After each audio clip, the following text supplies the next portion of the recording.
What's up, team? Today we are going to go over the basics of Handshake. Now this video is intended to be for training for the staff of the ACE. First thing we're going to do is go to ohio.joinhandshake.com. You'll see a big blue button that says Ohio University Single Sign-On, which we're going to hit. Once it loads, we're going to go to the Ohio University portal and we are going to enter our email and password. Once that happens, we're going to be prompted by Duo. May send you a push, may call you, depending on how it's set up. So we want to respond. That way the program knows that we are authorized to be here in Handshake. Once that happens, your administrative screen will load. If you have any access issues, see me immediately. So the first thing we're going to go over is how to launch the kiosk. Now you'll see in the lower left, it will say appointments. We're going to click appointments. Once that happens, you'll see a list of appointments for the day with various different coaches in various different units. You'll see some here for the COB. You'll see some here with my attorney, Larry Heyman. Now, what we want to do is open a check-in kiosk and monitor the waiting room. I like to monitor the waiting room in a new tab, as you can see up here. That way I keep up with it in real time. Let's click check-in kiosk. Now, this right here, keep me logged in. We didn't used to check that off because the kiosk was customer facing. We let them check in themselves. But now, due to the pandemic, we are going to be the ones checking anyone in that shows up for an appointment. So as you can see, we'll click keep me logged in and we'll go ahead and launch our kiosk.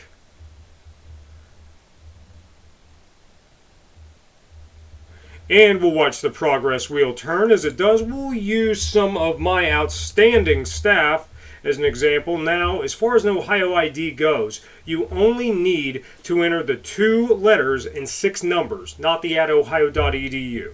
So we'll say that Skylar is checking in. What's she checking in for? Let's say she's checking in for an appointment. Now understand, Skylar did not make an appointment. She does not have a career coaching or an academic advising appointment set up. So the only thing she'll be able to check in with through the kiosk, because the appointment doesn't exist, is a drop-in appointment, which requires no appointment. So it's not really an appointment. First, it's going to go to the appointment category. For the COB, the OMSAR, there's some for the academic units at the regional campuses. There's some for academic advising and experiential learning. Let's say we're going to do a career closet drop-in. So we'll go to Career Achievement Network and Career Closet drop-in. We're going to check in. And now Skylar is checked in for the appointment. Let's also try again now that the kiosk is reloaded after the initial check-in. She's going to check in for another appointment, and it is going to be an academic advising appointment. Again, she doesn't have an appointment, so it must be a drop-in. Now she is checked in for both an academic advising drop-in and a career closet drop-in. So now that that's finished, let's move on to the waiting room. Now, the waiting room, as you can see in the new tab, shows that Skylar has checked in for the Career Closet drop-in and Academic Advising drop-in. That's how coaches know and monitor the waiting room that someone is there for their appointment. We are going to cancel both of those because they'll throw my metrics off, and that's exactly the kind of thing that makes me crazy. Molly works for us as well, so that can't be real. Moving back to the kiosk, let's go over here to events. Let's say there's an event set up and we need to launch the kiosk for that event. That way we know attendees specifically came to go to that event, not just for a drop-in. Let's scroll down and see what kind of events we have going on. Here's the Handshake 101 workshop. Could be useful. Let's click on that.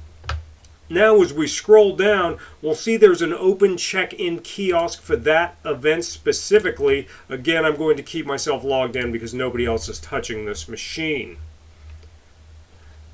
Again, we will watch the progress wheel turn. Again, only the 2 letters and 6 numbers. We're going to hit go. Now Skylar has checked in for that event. That's how you use the kiosk. If somebody schedules an appointment, you will see the appointment ready when they check in, and you'll click that appointment. The coach will monitor the waiting room, then come down and get the student.